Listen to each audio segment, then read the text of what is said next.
Hello and welcome to Melissa Lewis Art. If you are new around here, I am passionate about creating. It is just what I was created to do, and more than likely, you were too. I'm also passionate about helping you live your passion and your purpose. So if you haven't clicked subscribe yet, go ahead and click that and let's go.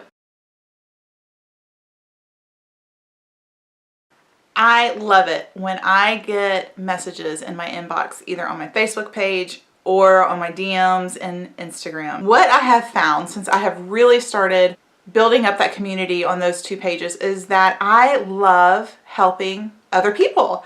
It shouldn't come as a surprise to me because I've been married to someone who has been in the ministry for well over 20 years, and I have walked alongside him in that. But when I get questions and I am able to share any kind of information with anyone or help them in this art journey, man, I love it. Okay, so recently I got asked a question, or rather someone messaged me saying that they were having a hard time moving forward in their painting. They knew what they wanted to paint, they had already had it sketched out, and they'd even started painting it, but they just weren't motivated to go back in there in front of that easel and finish that painting. They just were blocked. After walking through a few things and eliminating some possibilities, I realized you're painting this painting for someone else and you're just not really feeling it. And I can guarantee you, if you're not feeling it, they're not going to feel it either.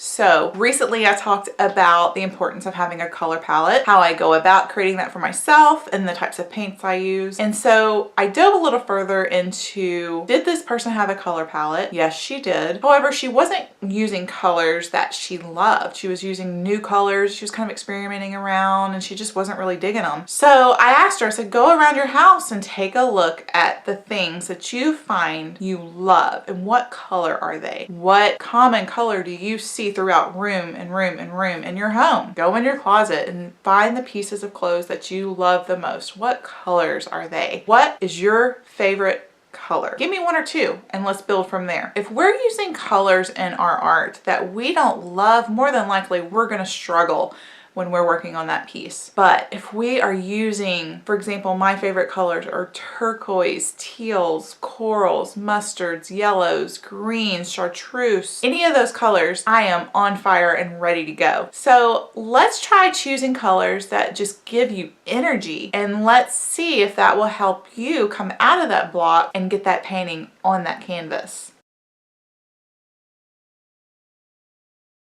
There's a reason why when we walk into certain stores, we leave there just For example, I like to go to Goodwill from time to time. When I go in there, I don't feel really that inspired creatively or even just that energized. But you send me into our Anthropologie, I loving just the colors everywhere, the way that they have their merchandise laid out and set up just so creatively, their displays, artwork that they have on their everything, their houseware and their clothing. It just inspires me. So I know if I go into Anthropologie, I'm going to be energized and ready to create. If you are having a hard time, then go somewhere that makes you feel that same way. More than likely, that place will have the colors that you love. And if you're having a hard time figuring out what colors you like, look for those things that we talked about a second ago, and I guarantee you that will help. If you don't follow me on Facebook or Instagram, make sure you do that. I'm always posting things and tips that I learn along the way, and I'm sharing behind the scenes in my stories. We'll have a fun time together.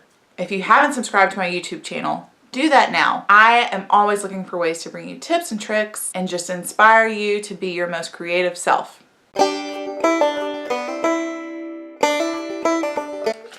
Hold on, I'm thirsty.